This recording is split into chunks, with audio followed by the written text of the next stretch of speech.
We're here with Moriah Formica, and she's going to fill us in on her time here at NAMM, on the She Rocks Awards, and her music. So tell us a little bit about yourself and your music. Well, I am Moriah Formica, and music has been a huge part of me for pretty much all my life. I mean, I grew up on 80s hair metal from my dad, and my favorite band was Aerosmith, and because of Aerosmith, I was inspired to start playing guitar around 5 or 6, and I'd actually lock myself in my room every day and like not come out until I learned one new Aerosmith song on guitar. And then, yeah, it just evolved from there. I started doing things for my school on guitar, like my choir, and then I started getting into singing around 9 or 10. And, you know, the rest is history. Started doing open mic nights, and then got an opportunity to open up for Michael Sweet from Striper, and then I got the opportunity to be on The Voice, and ever since then it's been crazy. What was your first guitar? My first guitar? Alright, well, if we want to get real specific here, my first guitar was like a $20 guitar from Target. No, it's like the built-in like speakers and you just like flip the switch on. But no, my first like real guitar was an Ibanez. Is that what you play today? No, what I play today is I play ESPs and LTDs. I love those guitars, and I'm actually endorsed by them, and they're just perfect. For me, what I love about them is not only are they perfect for metal, which is what I do and what I love, but the specific model that I play is super thin and super lightweight. So whenever I'm on stage singing and playing rhythm, it doesn't like crush my diaphragm and like weigh on it, so I can really just let those notes soar. Now, do you play with a band, or is it just you by yourself? Or? I do. I play with a band, yeah. Tell us about some of your bandmates. Yeah, so on lead guitar, we have Nick Stamus. He's awesome. On the drums, Tony Torino. And on keys, Deb Headley. And we just all have like the best chemistry. At first, we met when I was probably like 14, I think. And I was in a band with like 50-year-old men because, you know, it's hard to find, you don't really find professionals who are like 15, 16. So after we were done, you know, we were like, talk to Atlantic Records, and they were like, you know, it's great, but you gotta get rid of the old guys and stuff. In their own words, is what they said. And they were totally cool with it, they understood, and we were thinking, okay, how are we gonna find kids that I gel with, because that's really important, you know, the chemistry on stage, and kids that are great players, and really just people that are the perfect fit for what we're trying to do. And I thought of the kid that I was playing with, which is Tony Torino, my drummer, and he was in a band at the time called Time Machine, and it was just a bunch of kids who were just crazy. Nick was in the band Time Machine, crazy guitar player, and he was just like a little like just a fireball, like just running around back and forth, like playing off the crowd and stuff. And that's how we all kind of met. And then we were like, hey, why don't we form something, you know? And from there we just kind of gelled together, and we haven't stopped. Now, how about albums? Do you have any albums out? I have an EP out. It came out when I was about 15. It's called Bring It On, and it's 6 songs, all from the time that I wrote from probably, you know, maybe 5th grade, which is crazy, to like 8th grade, and you know, it was a good start, but it's not anything like how my music is today. But after that, I really just have a bunch of singles out. So how old are you? I just turned 19. Oh, okay. Yeah. I just turned 19. So I mean, I've been at this like for a while. Most of my life, it's all I've known is like music, and you know, like at the She Rocks Awards when Lzzy Hale said, you know, I didn't pick music, it chose me.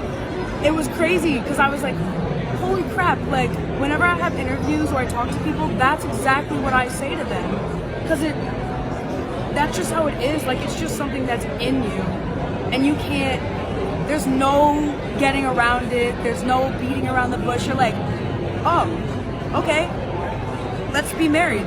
music and rock and roll, you know what I mean? So Right. I realized that at a very young age, and I haven't parted ways from it ever since, and I never will.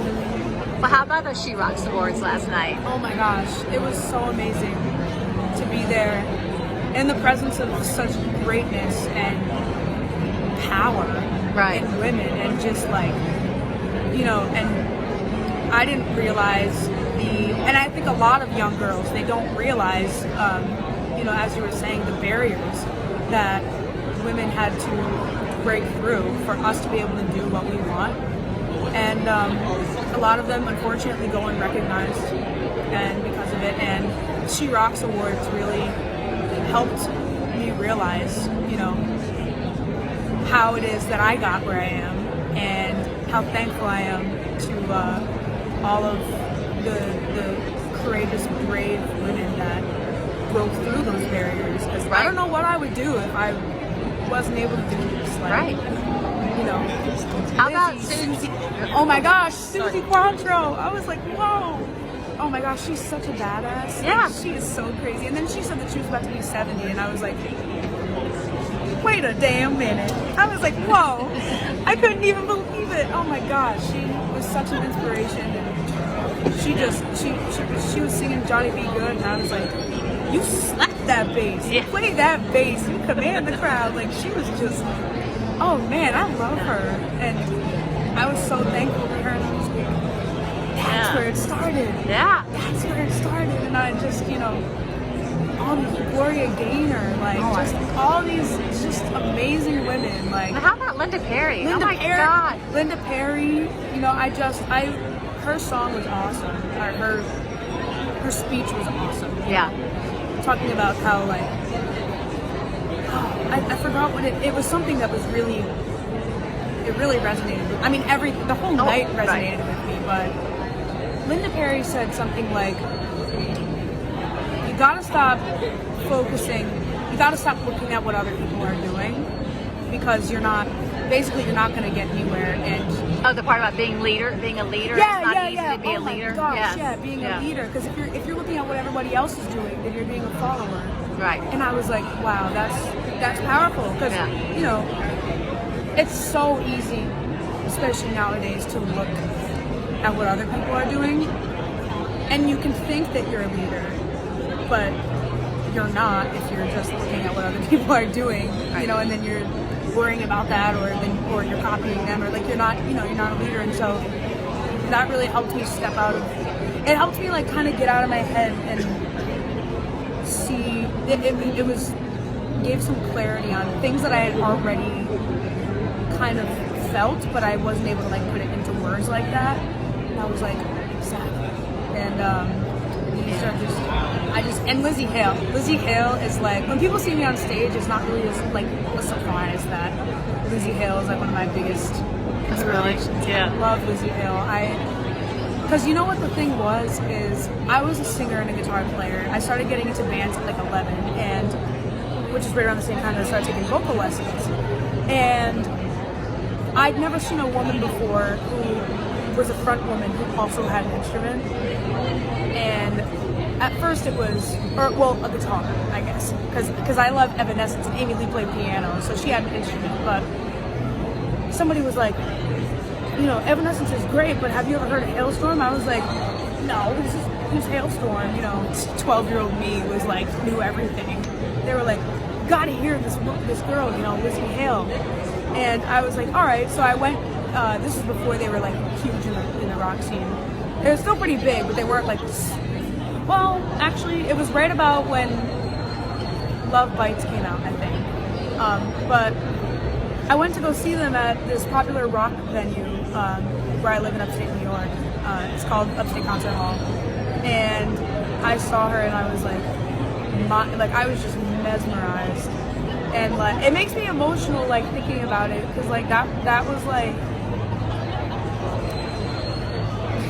sorry, that was like the time when I realized, like, I was like, oh my gosh, like I want to do this, and I love, you know, Lzzy like made me realize that like, hey, there's like, you can do this. There's other women that do this, and Exactly. I just, she's powerhouse and completely like commanded the stage better than any man that I had seen before, and it was just incredible. She's got the chops, she's got the vocals, she can command the stage.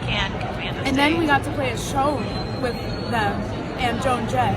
Oh my God. And I told her, I was like, Lizzy, like, I never thought when I was 11 years old watching you being mesmerized, like I would sit here and like have a show where the lineup is the future of rock, the present of rock, and the former rock, like Joan Jett. Like it was like, Wow. it was must amazing. have, yeah. And so yeah. Well, that's great. And that's my, sorry to get all sappy.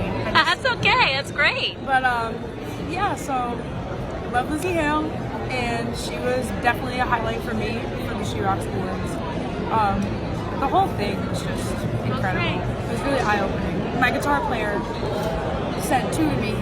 He was like, this is really, he got emotional too, because he's like, I realized like I get to play with you and I get to do what I love with the people that I love because of these women that broke these barriers. And you're able to do this, and I'm able to play with you, and it was just a big. Well, that's moment for all of encouraging. us. That's Yeah. encouraging that a male recognizes that, Yes. So Definitely. that's a change for the better. Yeah. And now, what do you have planned for the rest of the NAMM show? For the NAMM show, I've been kind of running around everywhere with my band, just meeting various people and looking at different guitars and stuff like that. So I just saw Lizzy and Joe play at Marshall. Yeah, Marshall. I was there, yeah. It was amazing, yeah. Wasn't that amazing? Yeah. Like, I'm like, that tiny room, you have an amp that's not even that loud, no effects, and your guitars, and a mic with like no effects on it. It's dry, and you sound that amazing. Yeah. Like, that's stupid. That's like stupid talented. But yeah, so that was amazing, and yeah, I just plan to kind of relax and just enjoy the show for the rest of the year. Now, is this your first time at NAMM? No, this is my third time at NAMM. Okay. But it's our second time playing. We played last year Oh, okay. as well. Yeah. Well, great. Well, it was so nice catching up with you, Thank you and so much for having me. how can people find you? You can find me on any social media platform at Moriah Formica, MoriahFormica. Great. Well, thanks so much. Enjoy the rest of your NAMM. Thank you, you too.